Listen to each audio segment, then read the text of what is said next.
Welcome to Catholic Connection with Teresa Tomeo, keeping you connected to your faith and your world. Teresa tackles the issues of faith and culture, the pro-life message, and media awareness. And now, here's Teresa Tomeo. It's April 1st. Happy April. Great to be with you on a Wednesday, known as Spy Wednesday during Holy Week. Of course, the readings today relating directly to Judas. Very powerful stuff. And moving through the most sacred of weeks, and what a week it is indeed. And we're glad you're on board here at EWTN. Stay tuned for our fantastic programming and coverage of the beautiful events involving the Holy Father this week, and including This Is So Incredible. I am so excited. Now, if you've been following Catholic Connection over the years, you know that one of my favorite events, and Doug Keck always mentions this, to watch on our live broadcasts or our streaming broadcasts. For example, sometimes things are tape delayed because obviously the time difference in Italy, but one of my most precious things I love to watch every year, the Stations of the Cross from the Colosseum. I just find it extremely moving. And normally we see the Holy Father, of course, most recently before Pope Leo, Pope Francis sitting on the side on that beautiful location at the Forum looking at the Colosseum. But this year, the Holy Father is going to carry the cross for all the stations.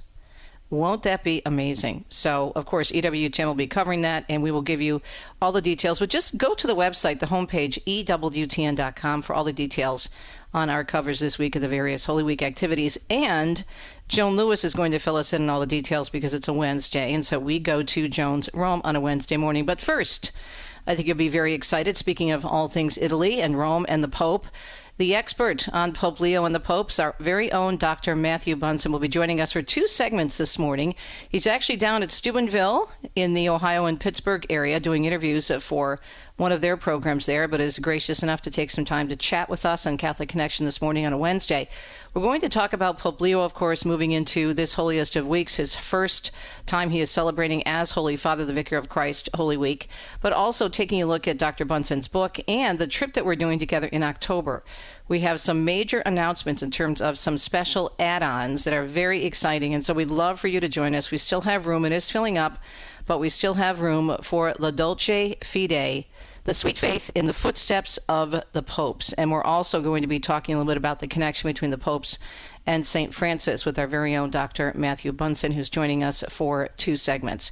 As I mentioned, Dr. Bunson and then Joan Lewis in the first hour of Catholic Connections. That is our rundown, as we say, for the first hour of the program. Weather-wise, the National Weather Service is saying we have heavy snow and disruptive ice in the upper Midwest, severe storms in the southern plains for Holy Week, a late-season winter storm producing a combination of heavy snow and disruptive ice starting tonight in the northern plains and moving into the upper Midwest and the Great Lakes by this evening, continuing through tomorrow.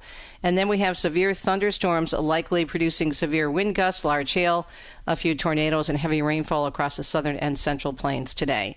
And before we officially get started with the news, I do want to welcome back my wonderful producer, Richard, who was off for a few days for just a little bit under the weather, but we're great to have him back. It is a Wednesday morning, but not any Wednesday, the Wednesday of the holiest week of the year. Let's get started with the news. 3 minutes past the hour here on EWTN.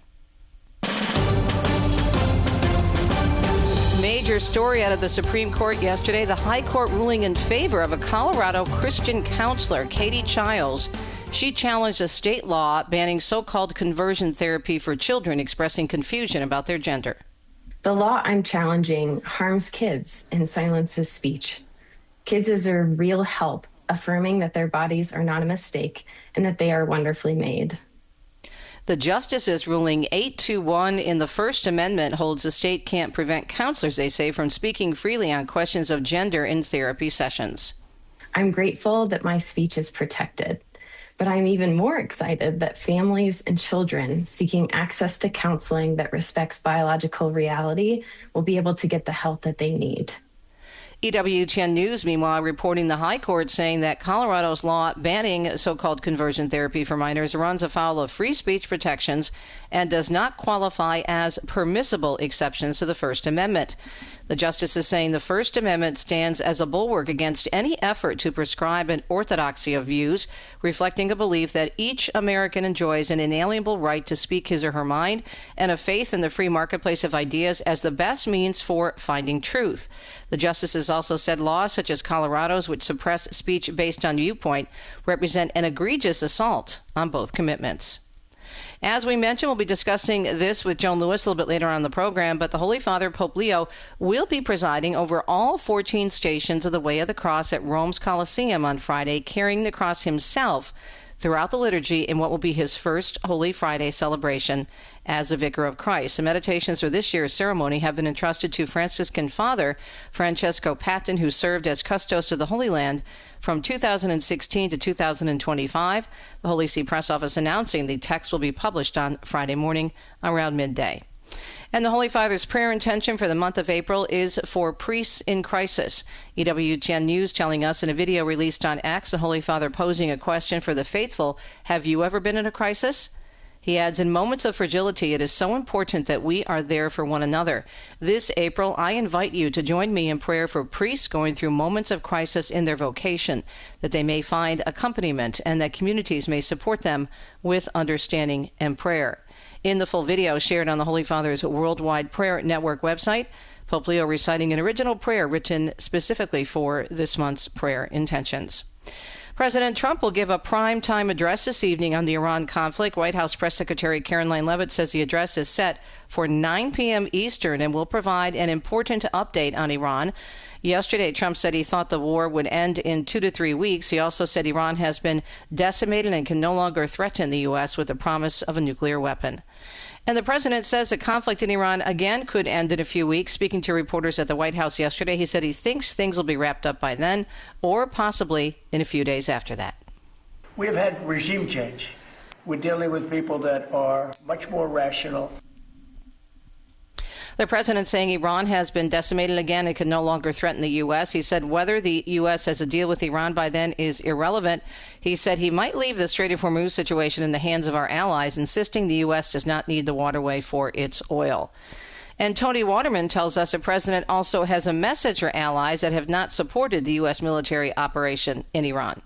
President Trump told countries running out of jet fuel to either buy it from the U.S. or to, quote, build up some delayed courage and go take it from Iran. He also said countries will have to start learning how to fight for themselves because the U.S. won't be there to help anymore. He added the hard part is done and go get your own oil. The Wall Street Journal is now reporting the president has told aides that he's willing to end the military campaign, even if, as we said earlier, the Strait of Hormuz remains largely closed. More British troops, meanwhile, are being sent to the Middle East as the Iran conflict continues. That's a word from the UK Defense Secretary John Healey, who has a message for Britain's allies in the Gulf region. Britain stands with you and will stand with its partners. That's why we're announcing new air defense systems for Saudi Arabia, Kuwait and Bahrain, and the extension of the joint UK Typhoon squadron with Qatar. Healey also says the extra forces and air defense systems will be deployed in response to an expanding threat from Iran. He adds a move will bring the number of UK troops in Cyprus and the Gulf to 1,000. This as the president continues, as you heard, to criticize European allies for their reluctance to get more involved in the situation involving Iran. And authorities are working to free an American reporter who was kidnapped in Baghdad on Tuesday, according to the Reuters news service. Local authorities say the female journalist was kidnapped by unknown parties. One suspect had reportedly been arrested, and they are still searching for a vehicle believed to be used in that abduction. Efforts to free the journalist are ongoing as authorities search the eastern part of the capital where the kidnapper's vehicle was headed. Armed guards and other beefed-up security measures will be visible at many Jewish temples and synagogues around the country as Passover begins at sundown. In the state of Florida, the Broward Sheriff Gregory Toney says they are on high alert with the war in Iran and the rise in anti-Semitism. To our community, those who are concerned, our Jewish community, brothers and sisters out there, let it be known that we are constantly and consistently tracking every single type of threat that may show its head. Access to temples and synagogues is being controlled with locked doors and cameras monitoring entrances. Passover is an 8-day celebration marking the emancipation of the Israelites from slavery in Egypt. A federal judge is ordering the University of Pennsylvania to provide a list of its Jewish employees to the Trump administration. The Equal Employment Opportunity Commission says it's investigating alleged anti-Semitic harassment of Jewish people at UPenn. The subpoena calling for the personal contact information of the school's Jewish employees, as well as a list of school groups and organizations related to the Jewish religion. On Tuesday, a judge ruled in favor of that request, saying it had an understandable purpose to obtain information on individuals who may have experienced anti-Semitism in the workplace. And the president says he does plan to attend today's Supreme Court hearing over birthright citizenship.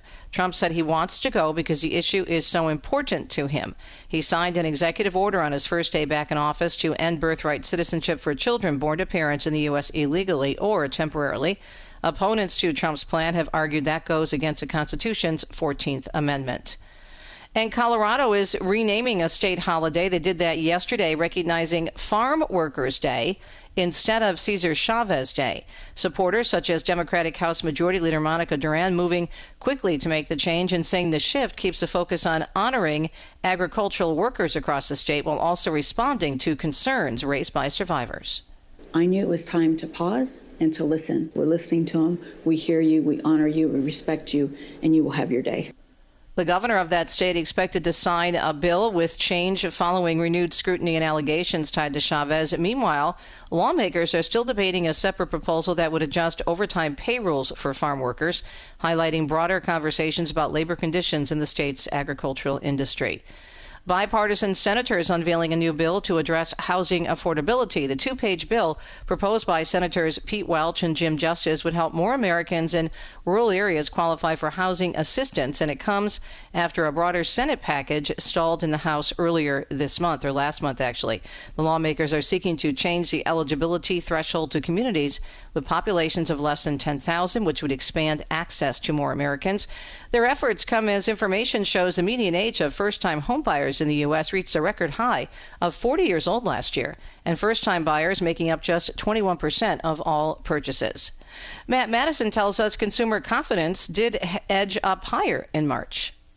The Conference Board reported its headline confidence index rose 0.8 of a point from February despite the Iran war and soaring gas prices. The increase was larger than what analysts expected. The board's chief economist noted a modest improvement in consumers' views outweighed a slight downshift in expectations for the future. Buying plans for autos rose slightly for the next 6 months, while purchasing plans for homes trended lower. I'm Matt Mattinson. And NASA says the weather forecast is 80% go for tonight's Artemis II launch in Florida. Launch Weather Officer Mark Berger saying at a briefing yesterday the conditions of the launch are favorable, but they're watching out for wind and rain. And finally, in our news segment on a Wednesday morning, 12 minutes past the hour, don't you just love the Rockettes? I do. Bree Tennis tells us if your kicks are in good form, the Rockettes may want you to head to the Big Apple. The Radio City Rockettes have been high-kicking in their Christmas spectacular for 99 years. This holiday season will be their 100th, and you can be in the kick line. Radio City Music Hall holding auditions April 22nd. You must be at least 18, no upper age limit, proficient in tap, ballet, and jazz, and it is all about the high kick. Rockettes do about 300 high kicks per show. They're looking for 84 Rockettes this year. I'm Bree Tennis. How fun. I love the Rockettes. We used to go see them at Radio City Music Hall when we go to visit our relatives in New York and New Jersey. Amazing. Alrighty then, it is 13 minutes past the hour. It's a Wednesday morning. It is Holy Week, the holiest of weeks. We have some great conversations coming up with the amazing Dr. Matthew Bunson and Joan Lewis this hour on Catholic Connection. Thanks for listening to EWTN. We'll be right back.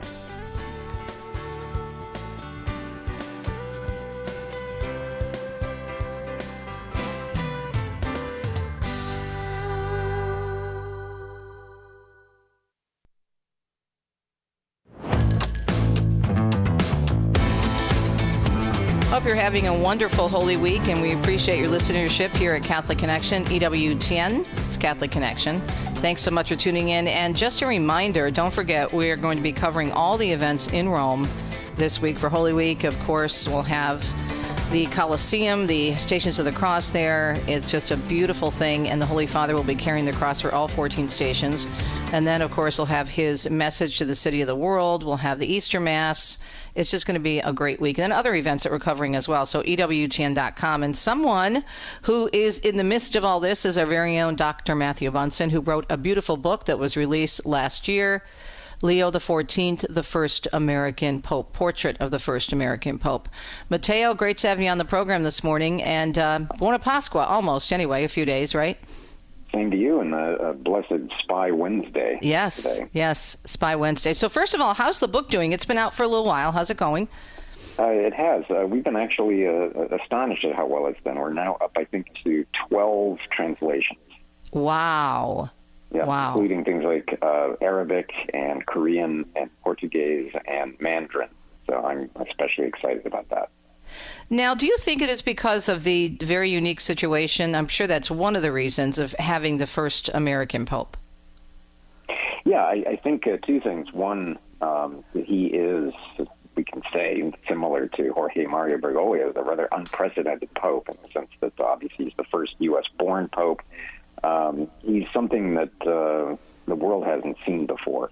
And then I think the way that he settled in so swiftly as Pope took a lot of people by surprise. I mean, we commented, you and I even commented about it in the days immediately after his election. It felt from day one that he'd been Pope for years.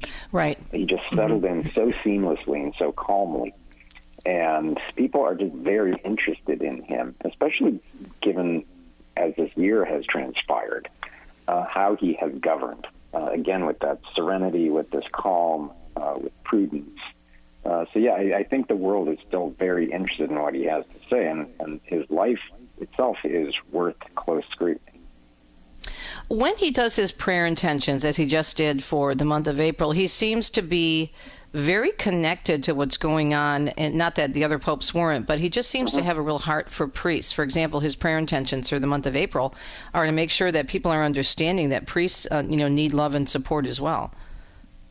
That you're exactly right. I think that's a byproduct of his many years as a prior, heading first the Augustinian community and then the whole of the Augustinian order around the world. I think he has displayed a sensitivity to seminarians, assuring them of his prayers and his support, and even down to the gesture. I think it was announced, I think it's public, but what he's going to be doing in terms of washing the feet of priests for the Chrism Mass and also for the celebration of Holy Thursday. So I think those are very important gestures that he wants to make very clear that he is supportive of his priests. And I think that's also one of the things behind his reorganization of the Diocese of Rome, and that for him it's important to provide the best pastoral care for the Romans, but at the same time to figure out the best support structures for priests. And I think we're going to see a lot more from him about priests and the priesthood, and even down to reaffirming priestly celibacy, which he has done.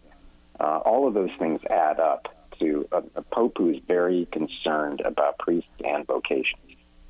And I think also we were talking about this during the break, his reaching out to those in the Latin Mass community. That was a real point of contention, between the previous Holy Father, may he rest in peace, Pope Francis, and the Latin Mass folks. They felt, I think, and this has been expressed numerous times, they felt somewhat abandoned and misunderstood. And Leo was really reaching out with an olive branch. Yeah, we had this statement from him via Cardinal Parolin, his Secretary of State, to the French bishops. And for people who may not initially realize the significance of that, the Latin Mass, the traditional Latin Mass, has two big bastions. Now, obviously, you can find it around the world, but in the United States and in France. So those are two of the places where it has the greatest adherents and greatest supporters and defenders. And so Pope Leo, I think, was sending an important message to the French bishops that, look, they are part of the church, so let's do everything we can to make them feel welcome, to make them feel heard. The assumption is that that's in anticipation of some kind of a statement or directive regarding Traditionis Custodes, of course, as you noted, that famously curtailed the Latin Mass, the traditional Latin Mass, I should say. What Leo's going to do, we don't know yet. But he has, from the beginning, also stressed the importance of unity in the life of the church. And I don't think anyone would disagree with the fact that in some quarters, the way that the traditional Latin Mass has been handled has not exactly caused a great deal of unity to be fostered. Right. Yeah. Even though it's itself, in fairness to Pope Francis, his desire was to bring unity to the church, which is one of the reasons that he initially felt it necessary to put restrictions on it. Mm-hmm. I'll leave it to others to decide whether or not that has been effective or not. Right, right. Talking with Dr. Matthew Bunson, our very own Vice President and Editorial Director of EWTN News, and we're speaking about the first year of the pontificate of our new Pope, Pope Leo XIV, an American, the first American-born Pope, and very exciting going into this Holy Week weekend in the Triduum with all the different events in which the Holy Father will be taking part, and really just immersing himself in this whole experience, especially what I think is one of the most beautiful events, the Stations of the Cross at the Colosseum. I can't wait to watch that on Friday on EWTN. Matthew, of course, is also the author of the best-selling book on the Holy Father. So, Matthew, in terms of this year, what do you think so far? Overall, I think it's been just amazing to watch, as you said, and we were talking about this when we were covering the papacy, the beginning of the papacy last year in Rome. He really has moved into this and settled in quite quickly. Yeah, I think the first part, as we were just saying, was how smoothly he settled into the pontificate, into the papacy itself. It just felt that he had been Pope for a long time. But he's also very keen on stressing unity, as we said, but also continuity of restoring certain traditions. And this isn't a rebuttal or refutation of Pope Francis. It's Pope Leo seeing himself in that position, and each pope is a little different. John Paul II had his style, Benedict had his, Pope Francis had his, now Leo had his own. Part of that is pulling in all of those remarkable traditions with a small t and visual cues of the papacy. We can start, for example, his decision to move back to the Apostolic Palace, which was a big deal, given that Pope Francis had lived at the Casa Santa Marta for the duration of his pontificate. But also going back out to Castel Gandolfo, little things like the mozzetta, the coat of arms on the fascia, which is the sash that you wear, that the popes wear around their cassock, so to speak, to put it in plainer terms. Those are all visual cues of sort of hearkening back to long-standing custom and tradition. Again, not refuting or rejecting Pope Francis, just recognizing that in an era especially of such cynicism and instability and forgetting of the past, Pope Leo is reminding everyone of continuity, especially in the life of the papacy. And you can see how that's also unfolding in a lot of the things that he's saying and teaching. I think it was very important for him to pick up and return to Castel Gandolfo, because there's so much history there, and we're going to be visiting that, and we'll talk more about that in our next segment. But it really gives people an idea of the history of the papacy and what that area means and meant to the papacy over the years. It is such a lovely area, only 30 minutes outside of Rome, but there's so much beauty there, and you can still go into the palace there and see, some of the actual vestments of Benedict and see the rooms where they worked and where they slept. So it's quite a moving experience. But I think also it introduces people to a different area outside of Rome and gets them out of, just that Roman experience, which is fantastic. But when you're visiting Italy, to really stretch yourself, especially as a Catholic. Yeah, and it's a reminder, even in a small way, of the significance of the popes in the life of Italy and the life of Europe. I say that because Castel Gandolfo was technically an extraterritorial possession, so to speak, of the Holy See. At one point, not that long ago, the popes wielded control over the Papal States, which was a formal state that cut across whole swaths of Italy. Right. And its purpose was to defend the popes from intervention and threats from outside. But those are beautiful possessions, even down to in France with Avignon. We forget the extent of the territories of the popes. We've got to take a break, but we're going to talk about those places when we come back, because we have a special trip with Dr. Bunson in October. Stay tuned.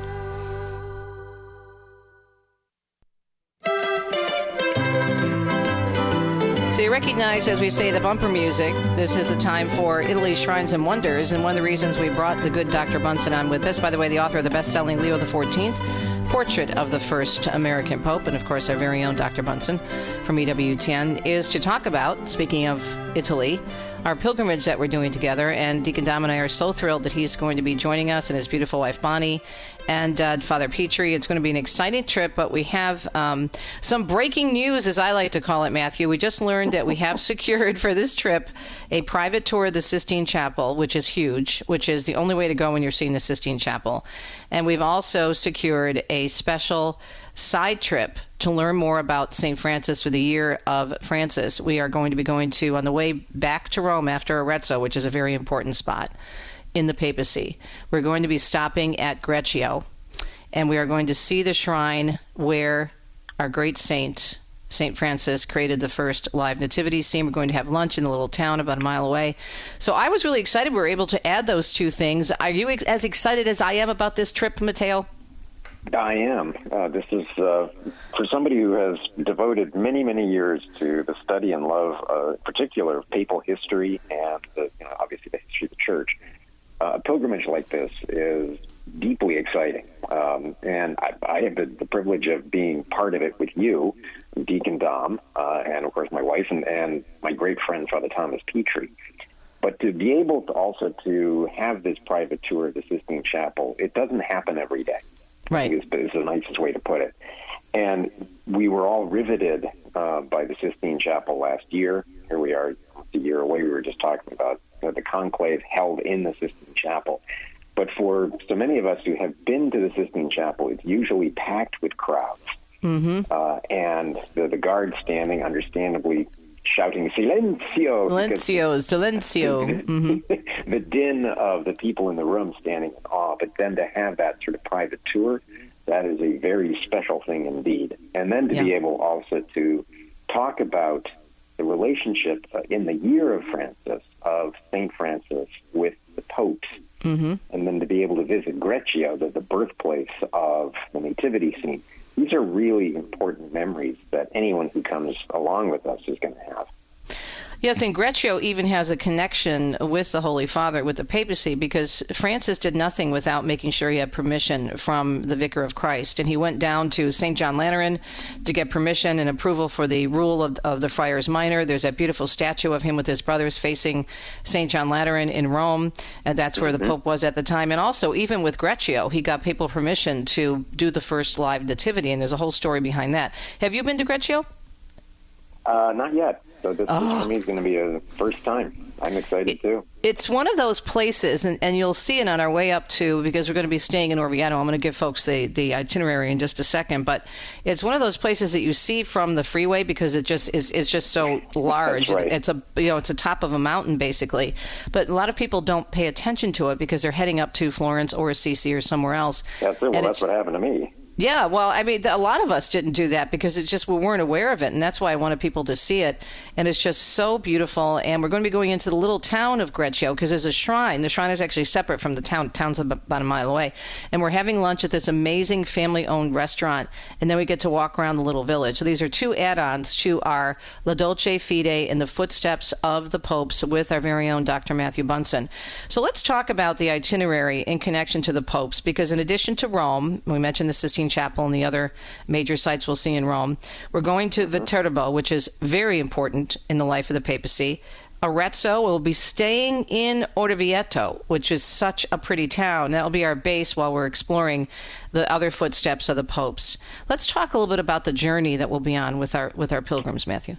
Well, yeah, you've mentioned just a few of the stops, and even if we weren't going to Rome, which we are, of course, it's the great city of the popes, this type of a trip, given the region that we're going to, and you just mentioned Greccio, for example, but also to go to places that pilgrims can go to, but sometimes don't, or very rarely do, and yet these are places of deep significance, of deep spiritual beauty. Viterbo, of course, is famous for its Palace of the Popes. We forget that papal elections were held in all sorts of different places other than Rome.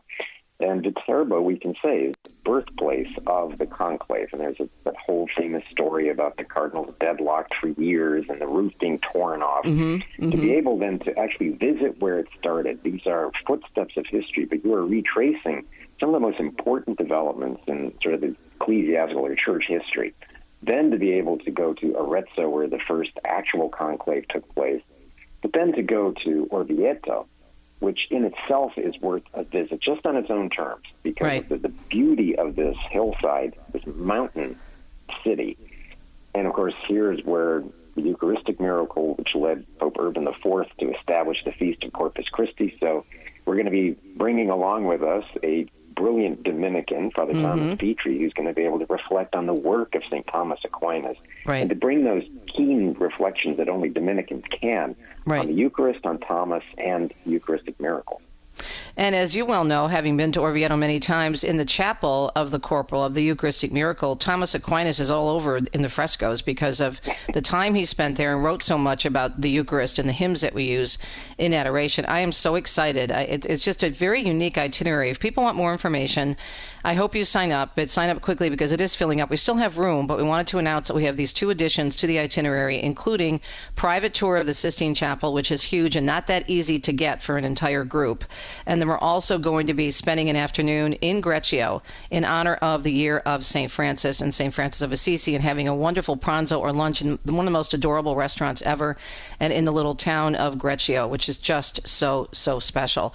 Dr. Bunset is going to be with us. Special visit to Castel Gandolfo. Oh, that's right, Castel Gandolfo. Viterbo, Orvieto, Castel Gandolfo, Arezzo, which is a beautiful town. If people can't remember Arezzo, it's in Tuscany. So we're going to be hitting 3 different regions, Lazio, Umbria, and Tuscany. And also Arezzo was featured in the movie Life is Beautiful. So it has a whole beautiful main piazza, and the church there is very much connected to the early papacy. So it's really, really important, the itinerary we've pulled together. And again, there is room, but it is filling up. And if you want more information, you can check out corporate travel at ctscentral.net. Probably the easiest thing to do is to go to my website, teresatomio.com. Just go to the events section, and the pilgrimage is there with the brochure. You can download it, take a look. But I would encourage you to, if you're interested, to sign up quickly. What a great year to do this. If you think about St. Francis and the connection to the papacy and everything that's happened with Pope Leo, I can't think of a better time to go. You're absolutely right. I mean, and giants in the history of the papacy, I think of Pope Innocent III, who approved Francis's rule, and they have that famous story that Innocent III had a dream of a raggedy little man coming to him, supporting the crumbling basilica of St. John Lateran. And then suddenly realizing that this raggedy little man standing in front of him, Francis of Assisi, was the man in his dreams. I mean, these are the legends, these are the stories, this is the history of the relationship of the popes with St. Francis, but then also the impact of Francis throughout the history of the church. We've had a lot of Franciscan popes, but then also just the beauty, the choice of Jorge Mario Bergoglio to take the name Francis. Tells us everything. Yeah. And I learned this just recently in research for my book, my new book on St. Francis, that Michelangelo was a Franciscan. Who knew? In terms of being a secular Franciscan. Always something new to learn about the faith. That's why I'm so grateful for the work of Dr. Matthew Bunsen, our VP and editorial director of EWTN, noted author, speaker, and theologian, joining us for In the Footprints of the Popes in October. Check it out. We'll be right back.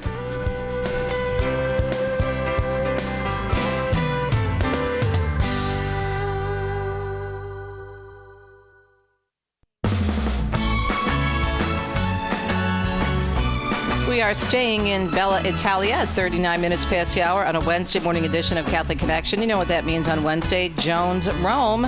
And we just got together last week in Roma. Seems like just yesterday. Well, almost yesterday, just about a week ago. I told you this morning when we were chatting back and forth in preparation for the program today that I am so excited about the Holy Father and the Colosseum and the Stations of the Cross on Good Friday. Oh, my goodness, that's going to be amazing. Oh, well, I was absolutely delighted. There have been so many things on the agenda, and the Vatican, of course, came out with all of his Holy Week schedule. And I never thought about the Colosseum. Right. But there's an interesting history, obviously, to popes participating in that. We had John Paul and Benedict, when they were both physically able to, they did the first and the last of the stations, either carrying or following those carrying the cross of the 14 stations. And then, as you know, most of our listeners know, having watched it on television, that the popes would then preside, if you will, over the Via Crucis from a seated position overlooking the Colosseum. But this year, for the first time ever, Pope Leo will be carrying the cross throughout the 14 stations. Amazing. So not just the first and the last, but all through all 14. And I think it's important to remind everyone, for example, Francis, even when his health was a little bit better, Pope Francis never ever carried or walked behind anybody carrying the cross during the Via Crucis. He always presided when he was physically able to, and that was not 24, not in 2024. When he was physically able to, he sat in the chair overlooking the Via Crucis celebration and praying with the public, but never marching, whereas John Paul and Benedict did, when they were physically capable, of either carrying or walking with the cross. But this will be the first time ever that one pontiff at one Via Crucis will be carrying the entire cross. And, this may sound silly, but we all know how Pope Leo was working so hard to, take care of his health before he went to a gym and everything else. And we know he does physical activity on Monday nights and Tuesdays when he's at Castel Gandolfo. But that's so important. And Teresa, I don't know if you probably remember, I don't know how many of our listeners might, but years ago, decades ago, when John Paul ordered a pool. Right, I remember that. He built at Castel Gandolfo. He jokingly told the media or someone that it was cheaper to build a pool than to have another conclave, meaning he as another pope. Yeah. Because John Paul, we know he was a skier, he was a swimmer, hiker. He used to hike the mountains. Exactly, and so he knew that good health was important. The kind of health that you could, take care of yourself, eating well, sleeping well, etc. So John Paul and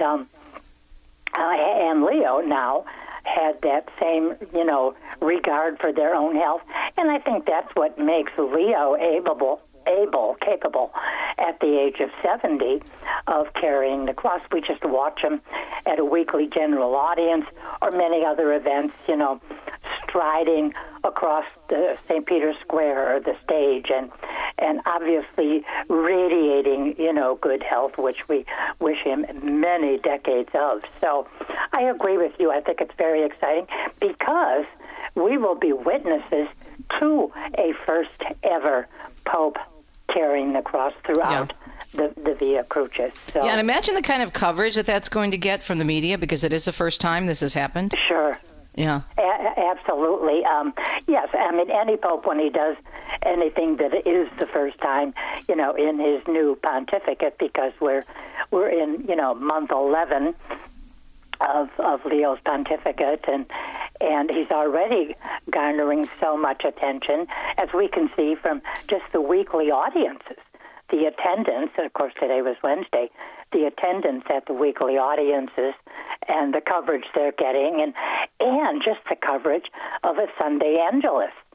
And so whatever the Pope says, and, this is the first time that Pope Leo has referred to XYZ.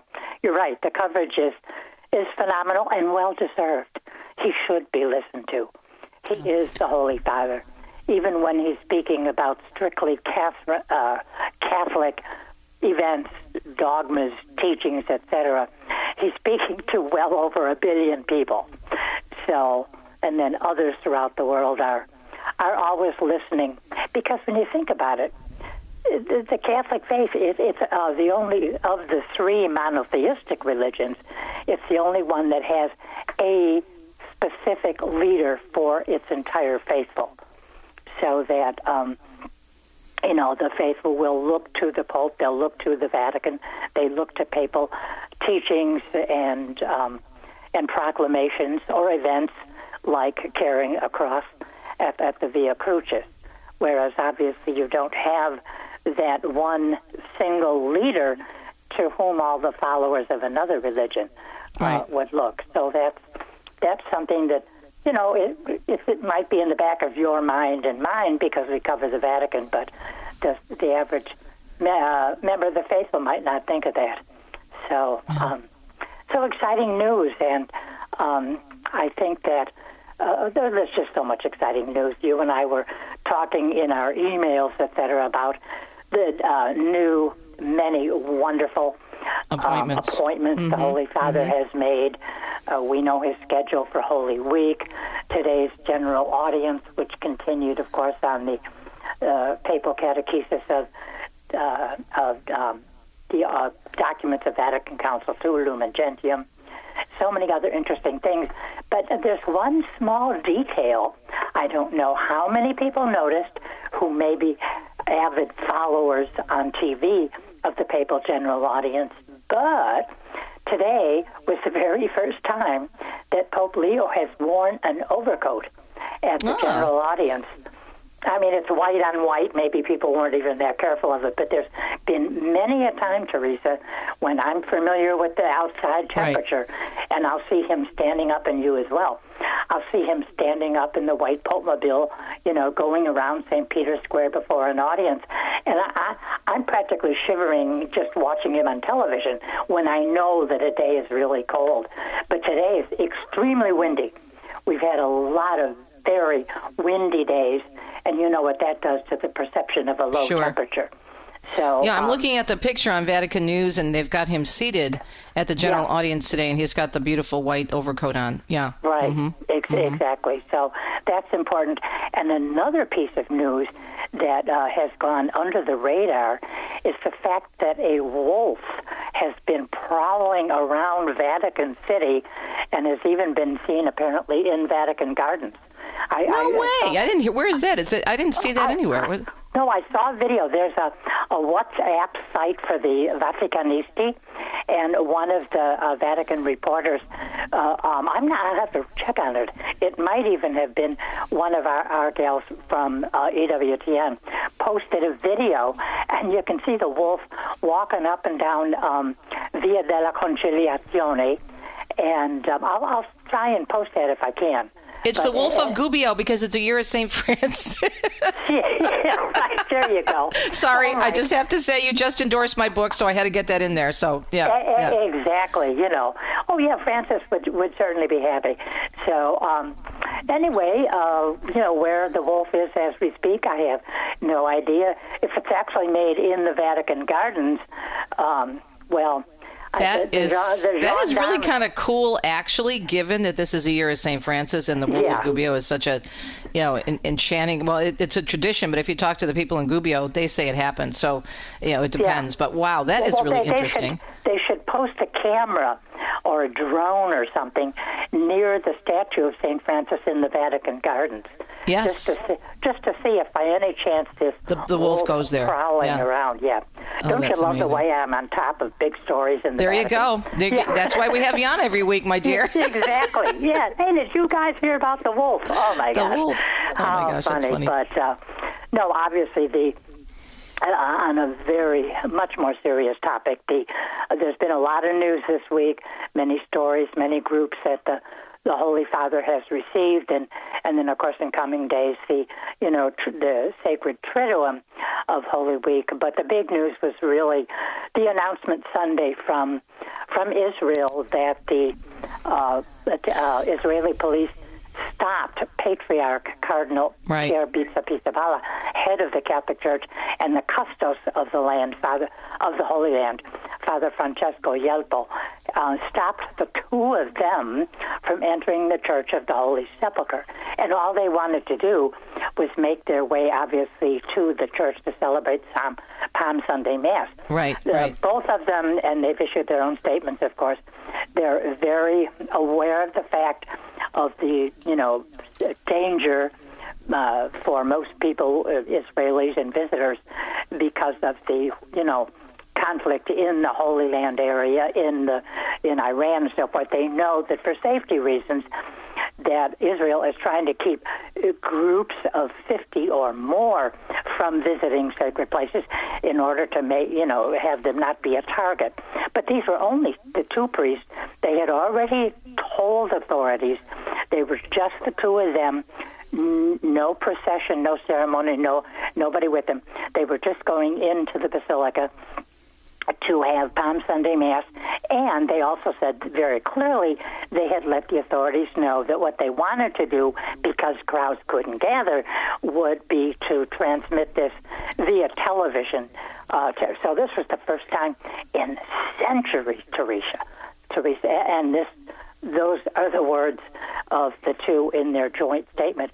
First time in centuries that they were prevented from going in. So now I waited all day Sunday for the Vatican to post something, to say something, and it was only quite some time after the entire event that we learned that the Cardinal Secretary of State and also Archbishop Paul Gallagher had called the Israeli ambassador to the Holy See, to the Vatican for talks, and so they issued a statement on Monday. Finally, the Holy See press office statement said that, they had expressed regret to the ambassador over what happened.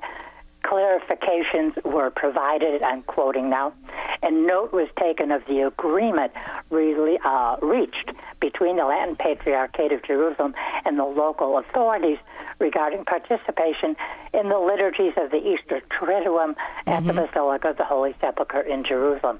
But, Teresa, the one thing none of us know, we've not been told, whoever gave the orders and why they were given. Bingo. That's exactly what I said to myself. And I'm reading this story. Okay, so there's a piece missing here in this story, because how did that happen? How did it happen? Exactly. And so, I mean, again, if we were talking about these two priests and 50 or 75 faithful going in, knowing that was already not allowed by authorities, that we could understand. But there was no reason for stopping just the two. So, we know the care and the love and the diplomacy and the great talents of, for peacemaking, if you will, of Cardinal Pizzaballa. So in subsequent discussions, there's pictures even on the internet with Israeli authorities. People are smiling, and that's good. But, it's good, but it never should have But happened. we need an answer. So. Joni, we're out of time, but thank you so much for the update, and we look forward to following up with you Easter week. Buona Pasqua, my dear sister, and enjoy this beautiful, beautiful, most holiest of weeks in the eternal city of Rome. We'll be right back.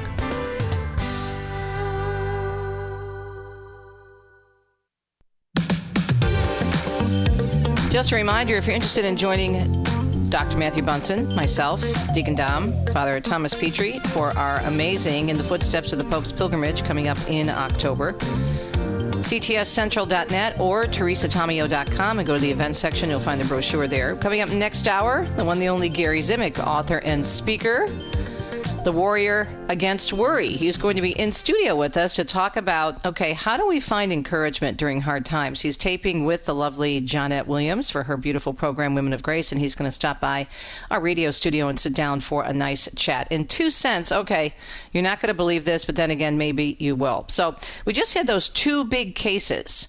We had the Attorney General, the AG in New Mexico, who won a big case against Meta and other social media giants. And then we had a decision from Los Angeles basically also supporting the plaintiff in the case. So this is huge, groundbreaking stories in terms of going up against these social media giants. And then this company in Great Britain thinks it's a good idea to produce, and I'm sure this is in the works for a while, but it's just interesting that it came out and now is getting a lot of pushback at the same time the results of these cases are being making headlines. So this particular story, or this particular toy, is an influencer set for 2-year-olds. I kid you not. It includes a, fake circle light, a cell phone, a camera, a microphone, and a little bag to carry all your equipment.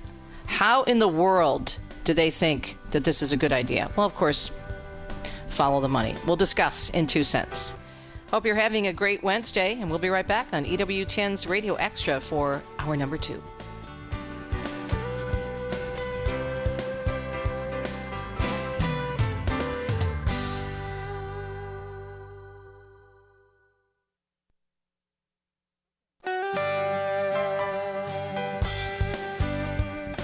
Welcome to Catholic Connection with Teresa Tomeo, keeping you connected to your faith and your world. Teresa tackles the issues of faith and culture, the pro-life message, and media awareness. And now, here's Teresa Tomeo. Wednesday, April 1st, also known, of course, as Spy Wednesday in Christendom, regarding the readings pertaining to Judas. It's so sad. There's a beautiful reflection in the Magnificat. Again, yesterday's was just amazing, but today's is very powerful as well, talking about how, Judas could have been forgiven if only he had a contrite heart. And that's true for all of us, no matter how many times. And we shouldn't be going around sinning just thinking that, oh, God's going to forgive me. Well, he will, but you have to have a contrite heart. That is the clincher. But he always says, come back to me, because he's waiting in that confessional where the priest is in persona Christi. Especially important to do that as we enter into the holiest of times in the Triduum beginning sunset Thursday. Second hour of Catholic Connection on a Wednesday, April 1st. Thanks so much for tuning in on the EWTN Radio Extra travel channel. Well, it is a travel channel in some sense because we take you all over the world. Sorry, I have travel on my mind. EWTN Radio Extra channel. All right, so what's coming up today? We are going to be visited by the wonderful Gary Zimek. He's an author. He's a speaker. He is in town, speaking of traveling from Pennsylvania into Irondale, Alabama, to be featured on the wonderful Women of Grace with our very own Johnnette Williams. And so Gary will come by the radio studio this morning for 2 segments to talk about finding encouragement during hard times and also how Scripture can bring strength from God. He has many, many books, and we'll talk about his latest book as well, but he'll be with us for 2 segments in studio. Now, 2 cents, I mentioned it a few minutes ago as we were wrapping up the first hour of the program. You just won't believe what some people are doing to make money, and making money off of kids. So, well, actually off of parents too, but kids are suffering from it. There's this new toy set that's out there. It was produced in Great Britain, but it is basically an influencer set for toddlers. I'm not kidding. I am not kidding. So we'll talk about that along with the 2 big victories. We really haven't had a chance to discuss them because I was off last week. But we will discuss in 2 cents and how these 2 stories are tied together. So that's a look at the rundown today on a Wednesday. Hope you're doing well and your Holy Week so far is going beautifully. National Weather Service is saying, the weather not so nice in some parts of the country. A late season winter storm producing a combination of heavy snow and disruptive ice starting this evening in the northern plains. And then it's going to move into the upper Midwest and Great Lakes by this evening. It will also continue through tomorrow, Holy Thursday. Severe thunderstorms likely producing severe wind gusts, large hail, and a few tornadoes and heavy rain across the southern and central plains. And that could happen, they're saying, today. It is 2 minutes past the hour. A lot of news to get through, so let's get started here on a Wednesday in the second hour of Catholic Connection on EWTN. The Supreme Court ruling in favor of a Colorado Christian counselor, Kaylee Childs. She challenged a state law banning so-called conversion therapy for children expressing confusion about their gender. The law I'm challenging harms kids and silences speech. Kids deserve real help, affirming that their bodies are not a mistake and that they are wonderfully made. The justices ruling 8-1 that the First Amendment holds the state cannot prevent counselors from speaking freely on questions of gender in therapy sessions. I'm grateful that my speech is protected, but I'm even more excited that families and children seeking access to counseling that respects biological reality will be able to get the help that they need. Again, that's counselor Kaylee Childs who filed the lawsuit. EWTN News reporting the High Court saying Colorado's law banning conversion therapy for minors runs afoul of free speech protections and does not qualify as a permissible exception to the First Amendment. They say the First Amendment stands as a bulwark against any effort to prescribe an orthodoxy of views reflecting a belief that each American enjoys an inalienable right to speak his mind and a faith in the free marketplace of ideas as the best means for finding truth. The justice is also saying laws such as Colorado's, which suppresses speech based on viewpoint, represent an egregious assault on both commitments. Big news about Pope Leo we discussed last hour. He will be presiding over all 14 stations of the Way of the Cross at Rome's Colosseum, carrying the cross himself throughout the liturgy in what will be his first Holy Friday celebration as Pope. Vatican News reporting the meditations for this year's ceremony have now been entrusted to Franciscan Father Francesco Patton, who serves as a custos of the Holy Land, was in that position from 2016 to last year. The Holy See press office announcing the text will be published on Friday morning around midday. And the Holy Father's prayer intention for the month of April is for priests in crisis. EWTN News explaining in a video released on X, the Holy Father posing a question for all the faithful: have you ever been in crisis? He said, in moments of fragility, it's so important that we are there for one another. This April, he said, I invite you to join me in prayer for priests going through moments of crisis in their vocation, that they may find accompaniment and that communities may support them with understanding and with prayer. In the full video shared on the Pope's Worldwide Prayer Network website, the Holy Father recites an original prayer written specifically for this month's prayer intention. President Trump says he's going to give a primetime address this evening on the Iran conflict. The White House Press Secretary Caroline Leavitt adding the address is set for 9 p.m. Eastern and will provide an important update on Iran. Yesterday, the president said he thought the war could end in 2 to 3 weeks. President Trump again saying the war could end soon. Speaking to reporters at the White House yesterday, he said he thinks it'll be wrapped up in a few weeks, as you just heard, or possibly a few days later. We've had regime change. We're dealing with people that are much more rational. The president also saying Iran has been decimated and can no longer threaten the U.S. with the promise of a nuclear weapon. He said whether the U.S. has a deal with the country by then is irrelevant. He said he might leave the Strait of Hormuz situation in the hands of our allies. He insisted the U.S. does not need that waterway for its oil. And Tony Waterman, meanwhile, tells us the president has said in a message for allies, those who have not supported the U.S. military operation in Iran. He made the comment, she says, in a post on social media. President Trump told countries running out of jet fuel to either buy it from the U.S. or to, quote, build up some delayed courage and go take it from Iran. He also said countries will have to start learning how to fight for themselves because the U.S. won't be there to help anymore. Adding that the hard part, he says, is done, and he told them to go get your own oil. The Wall Street Journal is reporting the president has told aides that he's willing to end the military campaign against Iran, even if the Strait of Hormuz remains largely closed. And more British troops are being sent to the Mideast as the Iran conflict continues. That's the word from the UK Defense Secretary, John Healey. He has a message for Britain's allies in the Gulf region. Britain stands with you and will stand with its partners. That's why we're announcing new air defense systems for Saudi Arabia, Kuwait and Bahrain, and the extension of the joint UK Typhoon squadron with Qatar. Healey says the extra forces and air defense systems will be deployed in response to an expanding threat from Iran. He adds that the move will bring the number of UK troops in Cyprus and the Gulf to 1,000. This as President Trump continues to, as you just heard, criticize European allies for their reluctance to get more involved in the conflict. And authorities are working to free an American journalist who was kidnapped in Baghdad, Iraq on Tuesday. According to Reuters, local authorities say the female reporter was kidnapped by unknown parties. One suspect had reportedly been arrested, and they're still searching for a vehicle believed to be used in that abduction. Efforts to free the journalist are ongoing as authorities search the eastern part of the capital where the kidnapper's vehicle was headed. Armed guards and other beefed-up security measures will be visible at many Jewish temples and synagogues around the country as Passover begins at sundown. In the state of Florida, the Broward Sheriff Gregory Toney says they're also on high alert with the war in Iran and the rise in anti-Semitism. To our community, those who are concerned, our Jewish community, brothers and sisters out there, let it be known that we are constantly and consistently tracking every single type of threat that may show its head.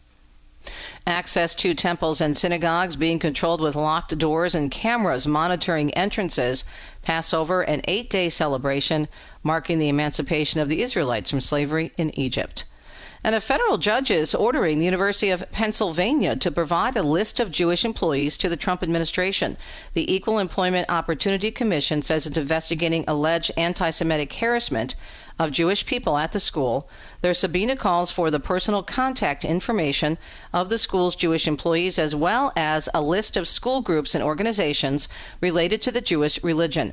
Yesterday, a judge ruling in favor of that request, saying it had an understandable purpose to obtain information on individuals who may experience anti-Semitism in the workplace. And the president saying he's planning to attend the Supreme Court hearing today over birthright citizenship. Trump made the comments yesterday and said he wants to go because the issue is so important to him. He did sign an executive order on his first day back in office to end birthright citizenship for children born to parents in the U.S. illegally or temporarily. Opponents to Trump's plan have argued that goes against the Constitution's 14th Amendment. Colorado is renaming a state holiday. They did that yesterday, recognizing Farm Workers' Day on March 31st instead of Cesar Chavez Day. Supporters such as Democratic House Majority Leader Monica Dunn in Colorado moving quickly to make the change, saying the shift keeps the focus on honoring agricultural workers across the state while also responding to concerns raised by survivors. I knew it was time to pause and to listen. We're listening to them. We hear you, we honor you, we respect you, and you will have your day. And the governor in Colorado is expected to sign a bill with the change following renewed scrutiny and allegations tied to Chavez. Meanwhile, lawmakers are still debating a separate proposal in Colorado that would adjust overtime pay rules for farm workers, highlighting broader conversations about labor conditions in Colorado's agricultural industry. Bipartisan senators are unveiling a new bill to address housing affordability. The two-page measure proposed by Senators Peter Welch and Jim Justice would help more Americans in rural areas qualify for housing assistance, and it comes after a broader Senate-passed package stalled in the House earlier in March. The lawmakers are seeking to change the eligibility threshold to communities with a population of less than 10,000, which would expand access to more Americans.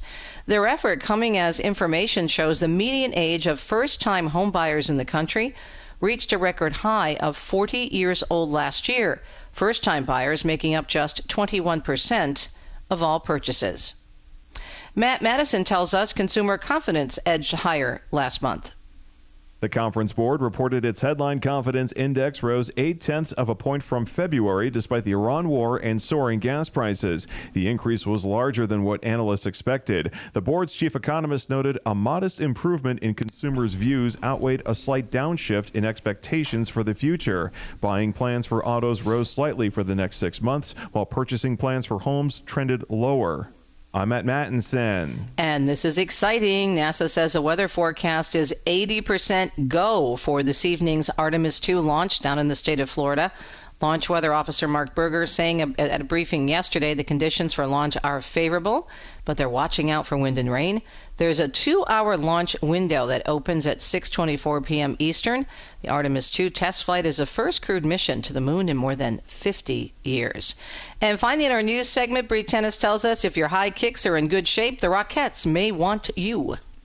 The Radio City Rockettes have been high-kicking in their Christmas spectacular for 99 years. This holiday season will be their 100th, and you can be in the kick line. Radio City Music Hall holding auditions April 22nd. You must be at least 18, no upper age limit, proficient in tap, ballet, and jazz, and it is all about the high kick. Rockettes do about 300 high kicks per show. They're looking for 84 Rockettes this year. So there you go.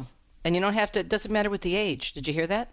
So why not? If you want to be a Rockette and you've got that background, go for it. That's what I say. It's a lot of fun. I love dancing. I love to watch them. They're amazing. I digress. Let's get back to the topic at hand, our faith. Gary Zimick will be joining us at the bottom of the hour to talk about encouragement during tough times. And you're not going to believe what people are trying to push now on our kids. We'll be right back.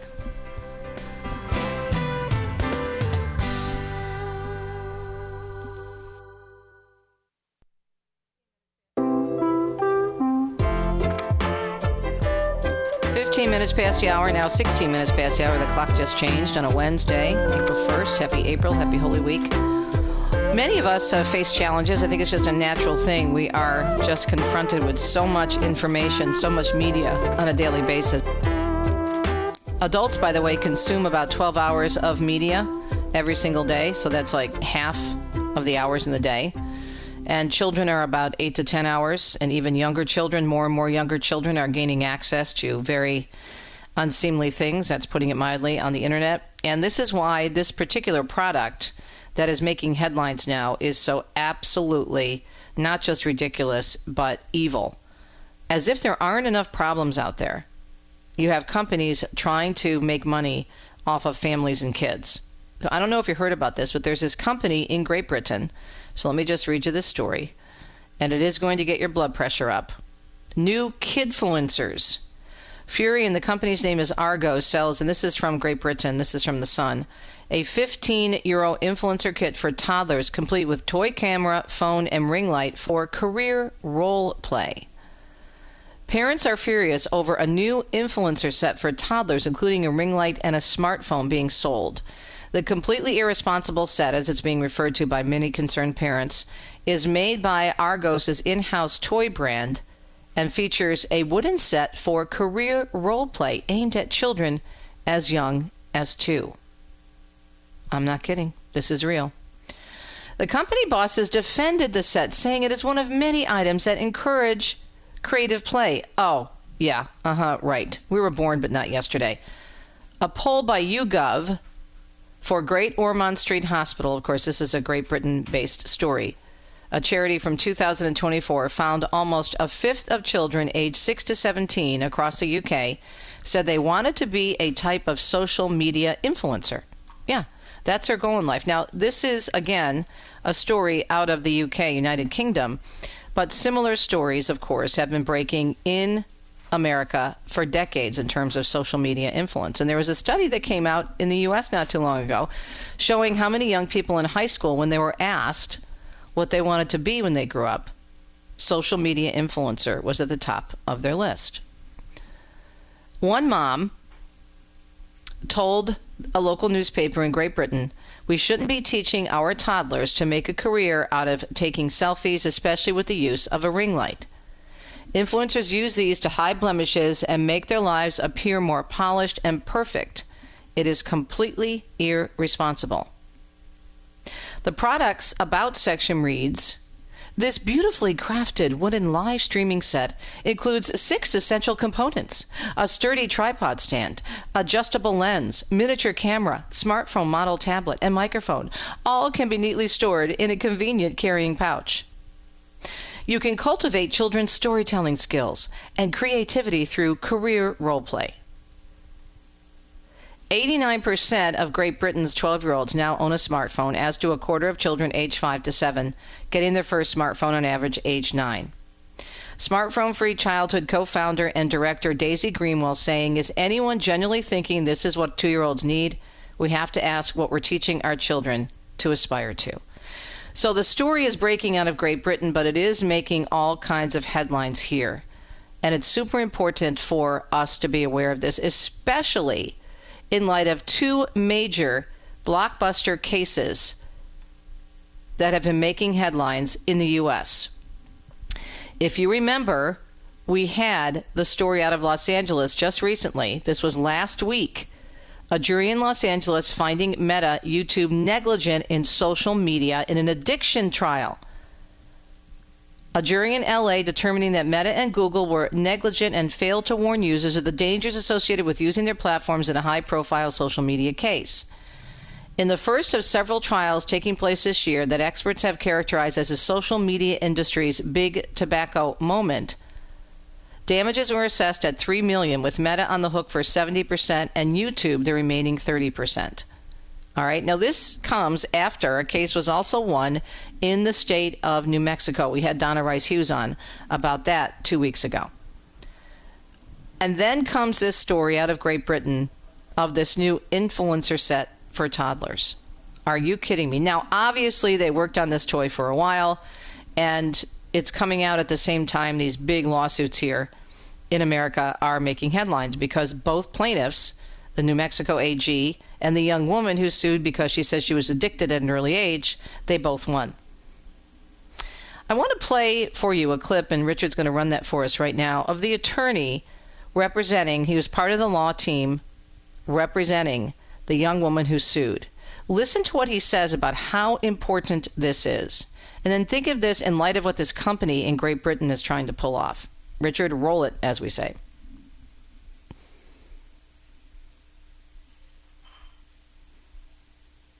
Tragically hurt through the addiction of social media. And while we've never been able to talk about the content of what these social media platforms can do, that's protected under the judge's rulings, we have been able to talk about the features. And we've sent a message with this that you will be held accountable for the features. This is the tip of the spear. And you've got to remember, this is what's called a bellwether. It's the first trial. In the history of American jurisprudence, it usually takes the plaintiffs 3 or 4 times to figure out how to win these cases. The plaintiffs are supposed to lose the first 3 or 4. We won. And so that's provocative in what it says to everyone. You know, you had Google's A team here. You had Meta's A team here. They had the best lawyers that their money could buy. And they went after us and went after poor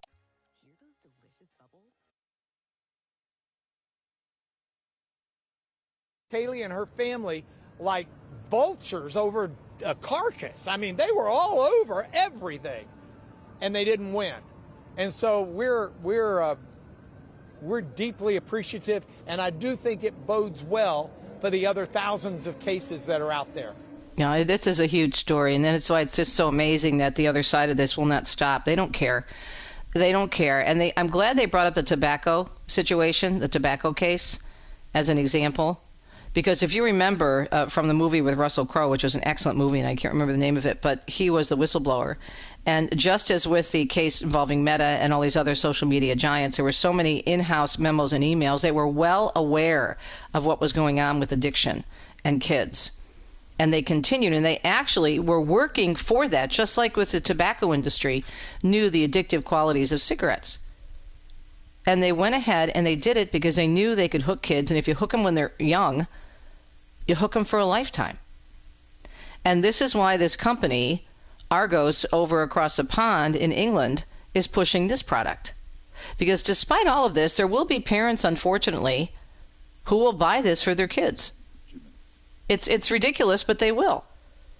I'm amazed, given all the information we have about social media, how often parents say they don't even have protective measures on their kids' phones, and how early kids get phones. It's ridiculous. And so I think this is a really, really important story, not just this toy, which is very, very frightening to me, very damaging. What does it tell? And 2-year-olds, are you kidding me? It is getting them hooked early. Getting them to talk about their appearance and getting them hooked on social media, because if they learn how to do this, these selfies and these videos, then they're going to be turning to social media to see how many people are following them, how many likes, what kind of comments they get, and then they're hooked. So this is something I think important to talk about, especially during Holy Week, because we've been discussing during Lent how we need to make sure we are paying attention to our own media habits. And this is not just for young people, not just for babies, innocent babies, and other young people. It's for all of us. We can all get sucked in, and we do get sucked in.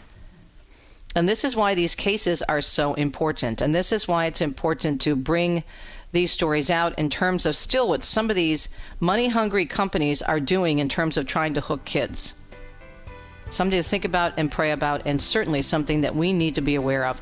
And we also need to see what the Holy Mother Church teaches about media. Many, many really good teachings and writings on how to handle the media and how to use it wisely. We'll be right back.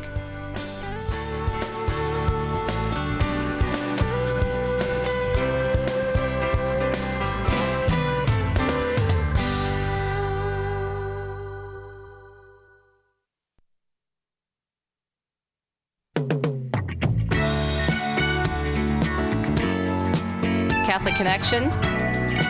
You never know, as my mother would say. You just never know, in New Jersey accent. Who's going to show up here at our studios? But I'm so excited. My dear friend Gary Zimick. We've known each other for years. He is from the Philadelphia area. He is a parish mission leader, speaker, and author, and he is in town taping with the amazing, lovely Janet Williams for her beautiful program, Women of Grace, and his interviews will be airing on, just so you know, jot it down, April 27th and April 28th. Gare, how are you, my friend? Hey, I'm well. Good to hear your voice again. Thanks for having me on. Yes, I'm waving to you from Michigan, from our Michigan studios. I'm waving back to you down in Irondale. So how are things? Let's just catch up. What's new? What's going on? Things are well. You know, it's been a busy Lent, Teresa. I wrapped up my Give Up Worry for Lent parish missions. And here's the deal, Teresa. I don't know if you're aware of this. People are worried out there. Oh, so yeah. We got the largest attendance that I've ever gotten in 15 years of doing these missions. Wow. It's incredible. People are worried. But you know what the good thing is? They're coming to church to seek relief in Jesus. So I think that's fantastic. That's an interesting point. There was a big story on EWTN News, and also even the New York Times and the News Nation picked it up about the record number of people, Gare, coming into the church. Yeah. That's a good sign. That's a good sign. You know, the world's crazy now, but the world's always been crazy. And I think it's fantastic that people are recognizing that Jesus is bigger than all these crazy problems going on right now. And they're seeking help. I mean, this is fantastic. Why do you think they're seeking the Catholic Church in particular, though? I really think that because we have the fullness of truth and there is so much substance there, I think that it's very attractive. It's very attractive because the Catholic Church speaks with one voice. You know, of course, we have some divisions. You're going to have that in any organization or any church. But for the most part, we're united. We believe one common set of beliefs, and we've been believing in those for 2,000 years. Yeah. And I think people are realizing that now. It's pretty amazing. Okay, so your recently released book, the most recent that was released last year, Lord Save Me, Prayers and Encouragement When Life Feels Hard. Right. That was the main discussion with you and Jeanette regarding the Women of Grace episodes, correct? Tell us about it. Yeah, it was. And Teresa, I wanted to write this book for a long time, and what it is basically a book for those people who are feeling hopeless, looking for relief, and maybe need a little help realizing just how real Jesus is and how much he can help them. So the book's a series of Bible verses, reflections, and prayers that I wrote. When Ave Maria Press came to me with the idea of this book, they said, we really like the way you pray. You know, my heartfelt prayers, my crying out to the Lord. And Teresa, you know my deal. You know my story. You know I'm an anxious person. You know I need the Lord's help. So I pour that out into my prayers. So it's a series of prayers based on different anxiety producing emotions such as hopelessness, weakness, you know, you name it. Any struggle that can produce anxiety and lead to worry is also an invitation to draw closer to the Lord. So that's what I try to guide my readers to. Okay, you got this problem. Let's turn to Jesus. Let's turn to Jesus together. And the prayers I wrote and the verses, they mean a lot to me, and they come from my heart. So your story, I'm going back many years, and you and I used to talk about, you know, you going on your mission to be a full-time speaker and writer, and you've done such a great job. Thank you. It really is an example of Romans 8:28. All things work together for good for those who love the Lord and are called according to his purpose, because you were consumed by worry. But you've turned it into a ministry. Yeah. And again, you were there at the beginning, and Teresa, I just want to thank you. You believed in me, I think, before I believed in me. So I thank you for that. But you're welcome. Absolutely. And I speak from the heart. I know what it's like to worry. I've been through panic attacks. I've been in the emergency room with panic attacks. I get it. You know, I know I was medicated at one point. The doctors, I said, please just give me some medicine. This was before my major reversion to the faith. And it didn't work for me. All it did was make me feel lethargic, and I didn't care about anything. But ultimately, Jesus healed me. He helped me. And I continue to follow him in my own life. And it's still a daily struggle for me. I'm an anxious person by nature. I'm wired that way. But I've learned to turn to him instead of turning to worry.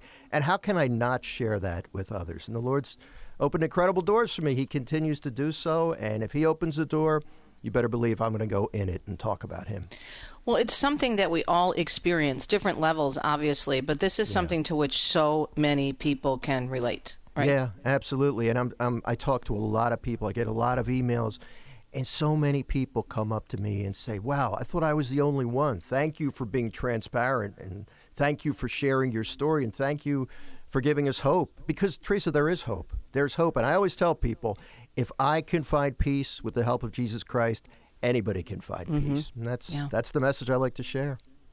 Talking with Gary Zimick, author, speaker, parish mission leader, and we're discussing his latest book, Lord Save Me, Prayers and Encouragement When Life Feels Hard. He is going to be featured on the amazing program of the amazing Jeanette Williams, April 27th and 28th, correct?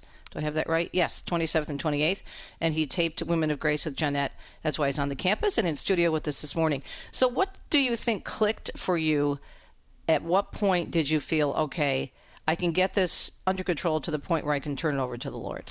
You know, it's interesting. And I have to say, since I'm sitting in EWTN, this is an amazing place for me. This is Mother Angelica was so instrumental in me paying attention to the Lord finally. Teresa, years ago, I used to watch her on TV. At first, I thought, man, I don't really care what she has to say. But my wife, thank God my wife turned me on to Mother and said, no, listen to what she's saying. And all of a sudden, I began to realize that she has a relationship with Jesus. I like this. I want this. And that really got the ball rolling in my life. And then I had a health issue come up. It ended up being nothing, but I assumed that I was going to be dying, and I catastrophized like I tend to do. And I was convinced that I wasn't going to be around for much longer. So guess what I started doing? I started doing all of those things that I should have done in my life as a Catholic. I started going to daily Mass. I started reading Scripture, reading spiritual books, praying. I was praying, Teresa, prayers of desperation. Lord, save me. And eventually what happened was I realized that I'm at peace. Something must be happening. And then I recognized it was the Lord. And it's been all moving forward since then. I'm just, ever since then, I told him, Lord, I'm not going to turn my back on you anymore. I'm going to continue to follow you and continue to share you with others. But I can't emphasize enough the role that EWTN and Mother Angelica played specifically to me. It was life-changing. Yeah, there's so many stories like that. There's a story of a woman who had been rejected by her mother and was addicted to drugs, and she was desperate, and I think it was Raymond who told me this story. Maybe Raymond or Mike, or our CEO, Michael Warsaw, I can't remember. But beautiful story about this woman just in desperation, and she had, her remote, and she's going through the channels, and she comes across Mother Angelica, and she calls in. And she says to Mother Angelica how her mother, and that caused her, to spiral. Her mother totally rejected her, and Mother Angelica said, I'm your mother now. I'll be your mother now. Wow. And that changed everything. Wow. Yeah. I love stories like that. I love hearing that. And, there are no accidents. Nope. It wasn't an accident when I tuned into EWTN TV and radio. And look, here I am. I was just having this conversation with my wife yesterday. I said, I'm talking with Teresa Tomeo. She's my friend. I can't believe this, And Jeanette Williams, all these people that I used to, I don't know why I'm here. It's amazing. The Lord can use anybody, Teresa. Yep. If he can use us, Gary, he can use anybody, Amen. right? Amen. Cracked pots that we both are, all of us. We'll be right back. More with Gary Zimick, having a great conversation. Never lose hope, never give up. And Gary is a great example of that. And we'll send you to his website and all of his great books. 14 and counting now. Congrats, Gary. We'll be right back.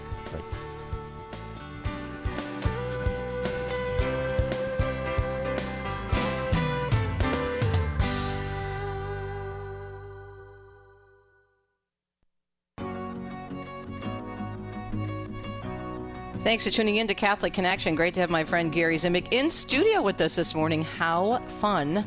He just taped segments with the beautiful Jeanette Williams of Women of Grace, and that will air on April 27th and April 28th. Concentrating mainly on his latest book released late last year, Lord Save Me, Prayers and Encouragement When Life Feels Hard. Gary, the cover, I think, really says it all in terms of the waves. Kind of people feel like they're drowning, right, when they have problems? Absolutely. And I'm really pleased with the way the cover turned out. I credit Ave Maria Press for coming up with that great cover. You know what? I feel that personally every day. There's some kind of storm around me every day. Right. Some worse than others, but absolutely something I can relate to. When I was in the conclusion of the book, one of the points I made is that as I was writing the book, I dealt with every one of those negative emotions contained in the book. So it's totally from the heart. So how many years has it been since your first book came out? I'm trying to remember. It's been 14 years since my first book. Wow. So, yeah. Okay, so looking at what's been happening in the world, as you said, it just keeps getting crazier and crazier.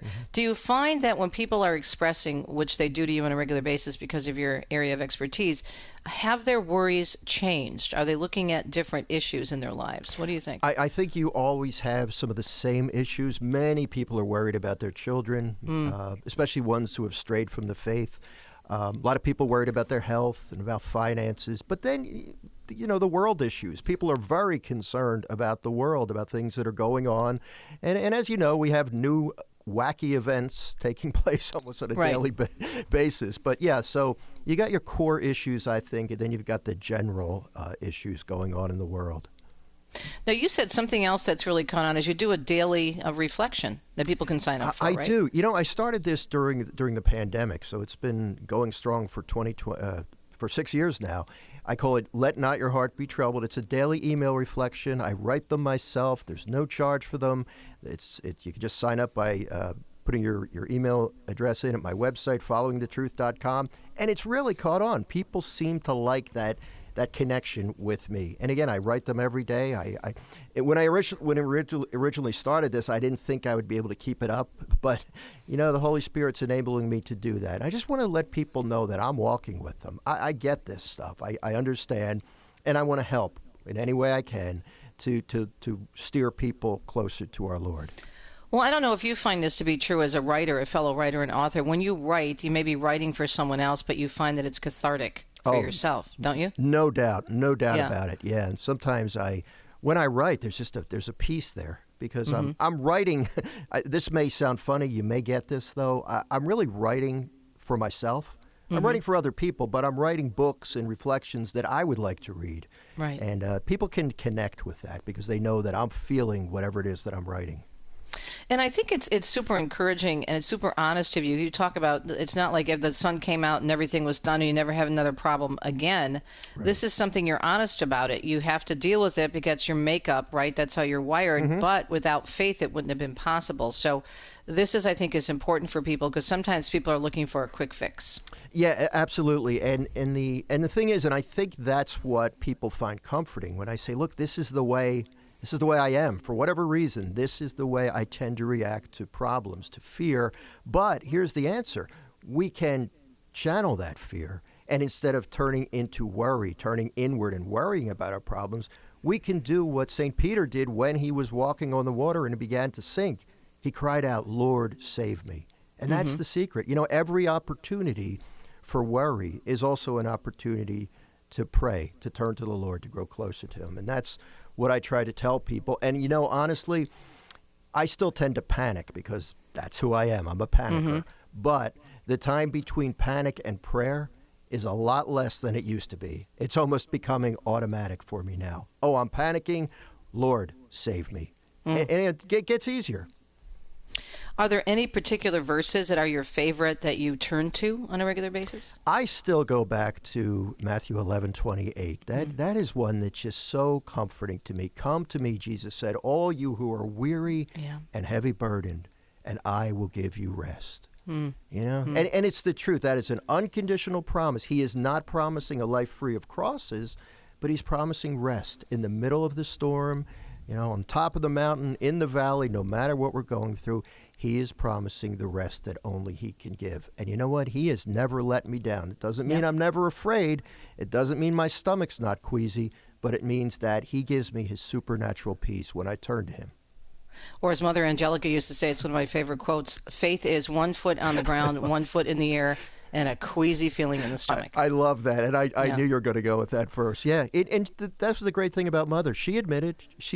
Somebody, I think another quote of hers is somebody said, "Why are you afraid? Don't you have faith?" She said, "I have faith, but my stomach doesn't know it yet," or something like that. Right? That's Mother. My favorite story too is when she got the satellite dish, the first satellite dish, and Raymond tells this story. Nobody tells it like Raymond Arroyo, but where the guy wanted $250,000. He brought it in and everything, and so she went into the adoration chapel and she talks to Jesus and she says, your satellite dish is here. It's not my dish. It's your dish, so you got to pay for it. And she comes out, and the nuns say to her, okay, Mother, there's a call. It's a really important call. This guy calling from somewhere in the Bahamas, and she's trying to like calm this guy down delivering the satellite dish. She ends up taking the call, and the guy wants to wire her a check, and she said, can you send me $250,000? Raymond said he didn't believe it. He looked up for the records to see if it really happened, and it did. True story. Oh, that's great. That's Mother, right? Yeah, but that's the hope, and you know, the fact that sometimes our faith does bring us to the brink, as a cover of your book, Lord Save Me, expresses. But we just have to keep moving on. Exactly, and we don't always get what we want, and sometimes, he waits or he answers the prayers in a different way. But I find that it's all a matter of the relationship, and the more I know Jesus, the more I love him, and the more I will choose to trust him. I always tell people, trust isn't a feeling, trust is a choice. And that prayer at the bottom of the Divine Mercy image, it's one of my favorites. Jesus, I trust in you. I pray that every day. Right. And many times when I pray it, I'm scared. But that's okay. That's what trust is. Or else my patron saint, Teresa of Avila, right? Let nothing disturb you, nothing frighten you. And you're like, okay, I know. Yeah. Okay, all right, let me say this. But it's kind of scary. Talking with author and speaker Gary Zimmick, best-selling author of Give Up Worry for Lent. FollowingTheTruth.com is his website. He's a speaker. He is an author. He is a parish mission leader. Fantastic. And this is book number 14 that came out late last year, and he's been discussing that, of course, with Jeanette Williams on Women of Grace as well, and he's in studio with us here at EWTN. So what's next, do you think, Gary? Another book, or what do you think? I'm waiting on the Holy Spirit right now. As you know, Teresa, you can't force these books. Right. I'm doing a lot of speaking, looking forward. I'm booking for 2027 already, and going to keep doing the daily email reflections, and when I get the idea for a new book, I'll write another book. I know the Lord's not done with me yet. That's what I know. We'll see what he has planned. And you're speaking in my home state in the fall, right? In Grand Rapids, Michigan, about 2 hours north of Metro Detroit. That's a beautiful area. Yeah, first time I've been there. So I'm looking forward to that, speaking at a Legatus chapter. And I do a lot of talks for Legatus and parish missions, signing parish missions up. For 2027, got men's conferences, women's conferences. I speak to a wide variety of audience, and I'm amazed that people are just finding me. It's in the beginning I had to do a lot of hard work to reach out to people. Now people are finding me, and the Lord sends me the work. I certainly am not going to say no. Oh, well, I think you're doing what God wants you to do, obviously. You're doing so well.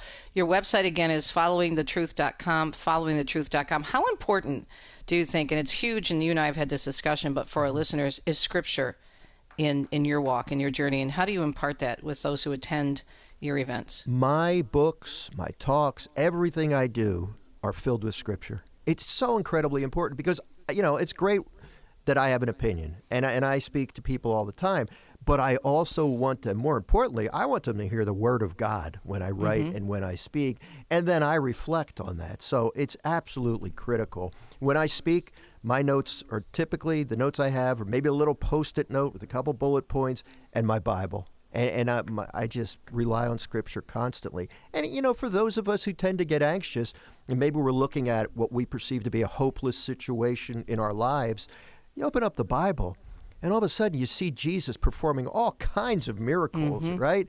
And it's very hard to look at your situation as hopeless when you're grounded in Scripture. There's a lot of miracles that took place there, so Scripture is huge. I love it. I read Scripture in some form every day, and I couldn't imagine living life without doing that. And I'm sure with all the success that you've had and all the graces that have come from the books and people sharing, that even when you hit a bump in the road, when we've talked about this before as well, I know I reflect on all that God has done. Oh, right? Absolutely. And I hit bumps in the road all the time. We all do. I am prone to discouragement. That's one thing that I struggle with, but that's when I have to say, Lord, I'm not feeling you. I'm not feeling that my work's doing any good. As creative artists, we all fall into that at times. But then I keep going. I'm grounded in Scripture. Daily Mass is important to me. Confession is important to me, and the closer I stay to Jesus, I'm able to muscle through with his help these dry spells, and eventually I start getting the consolations again. But I've learned to not depend so much on my feelings, which was always my downfall. Right. And that's hard. But and that's what the devil wants to do. He wants to make us think, look, your prayers they're not working. He's not answering your prayers. Stop praying. Why bother? And that's when I have to double down and say, no, get behind me, Satan. I'm going to keep going because I choose to believe faith is a lot more than just feelings. Have you ever thought of putting together, I mean, obviously you don't have to use full names, but some of the testimonies that you've received? Because I'm sure you saved those letters and notes because they must mean a lot to you. Because I think that'd be really cool. I think it would be too. I'd like to read them myself. You're right, absolutely. And it's so funny that the Lord always manages to send me an email or a phone call or lets me run into somebody and says, your work's really helping me. So, and I am still blown away with how he uses me. I really am, because I am so Well, aren't you imperfect. blown away too, by the way, even when you're having a bad day and you're ready to, just say, okay, basta, I'm done, I need a break, and then the Lord will send you a little note from somebody that says, don't quit. Right? Absolutely. Absolutely. And that is so encouraging. And that's why I think wow, this person took the time to write to me. And now, granted, the Holy Spirit probably put them up to it, but that's really nice that people would do that. But yeah, and there have been times when I've been feeling like, I'm tired. I'm getting tired of hearing myself say the same thing over and over. But what I forget sometimes is, it is the truth, and the truth, it's okay to repeat the truth over and over. Yeah, but somebody may have not heard it, or they need to hear it again, That's the Gary. key. And that's what I remember. Every time I go out and speak, I remember there are people here who may have never heard this message before. So, yeah. And then that fires And it's a me up. lot more people than we realize, even if you're, and you know this from all the speaking you've done, but also I think even being on Catholic radio as long as I have been, it is amazing to me how many people write us. And I share this with other talk show hosts, and they're first hearing about a particular teaching of the church, or they didn't know about this saint. And we assume that everyone knows about this or that or the other thing. But it's the world in which we live, and a lot of people, by no fault of their own, have not been exposed to many of the beauties of the faith. That's why what you do is so important. Thank you. And as you're saying that, I'm reminded of, I led a Catholic retreat in Washington State one time. There was somebody there who said, you know what? And this boggled my mind. He said, I never thought to turn to Jesus with my worries before. I thought, wow. And you know what? That's so common. And that was my problem. Jesus was not real enough to me. I've been Catholic all my life. I've gone to Mass every week. I went to Catholic school for 12 years. But for the most part, he wasn't real enough to me. He was a historical figure. And until he becomes real, we're not going to think to turn to him. So you're right. I mean, sometimes I'm amazed that people haven't heard some of this before. And what a privilege it is to lead people to Christ. I mean, that's what you do. Right. But you know what it is, though, too? I think it's important to be real with people. Oh, no doubt. And don't lecture them, talk to them, share with them, and that's what you do so well. Gare, great to talk to you, hon. I'm so glad we had some time together. God bless you. Continued success, my friend. Don't give up. You're doing a great job. And look forward to the next book, number 15, 16, 17, 18, whatever. Have a great Easter. Thank you, Teresa. God bless you. Happy God bless. Easter. We'll be right back.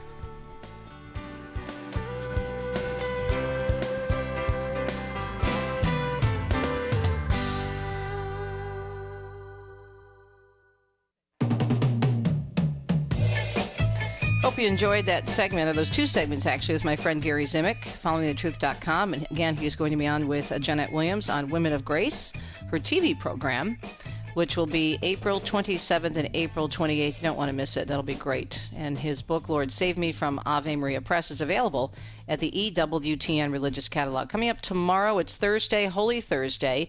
We're going to be talking with Father Mitch about the importance of Holy Thursday, the Chrism Mass, and of course the institution of the Eucharist and the priesthood. So much to discuss. Also getting his takes on the latest developments in Iran and what's happening there. And he'll have a reaction to, I'm sure, the president's address tonight, which is scheduled for 9 p.m. Eastern Time. And we'll also have him take a look at the beautiful prayer intentions of our Holy Father for the month of April, all about supporting and praying for our priests. It's so beautiful. And there is a story, I believe, on both Vatican News and on our news sites as well, EWTNnews.com, the Register, on the beautiful prayer the Holy Father has associated with the prayer intentions for April. So we will be discussing that. I hope you can join us tomorrow. And we're not on Friday, obviously, because it's Good Friday. And we are going to be talking about all things Triduum, as I mentioned, tomorrow with the one, the only Father Mitch Pacwa. And just a reminder, so excited about our trip in October with our very own Dr. Matthew Bunson. We'd love to have you join us in the footsteps of the popes. We just secured a private tour of the Sistine Chapel, which has just been restored in terms of the Last Judgment scene, which is much, much brighter. We saw it last week. We'll talk to you tomorrow on Holy Thursday. God bless.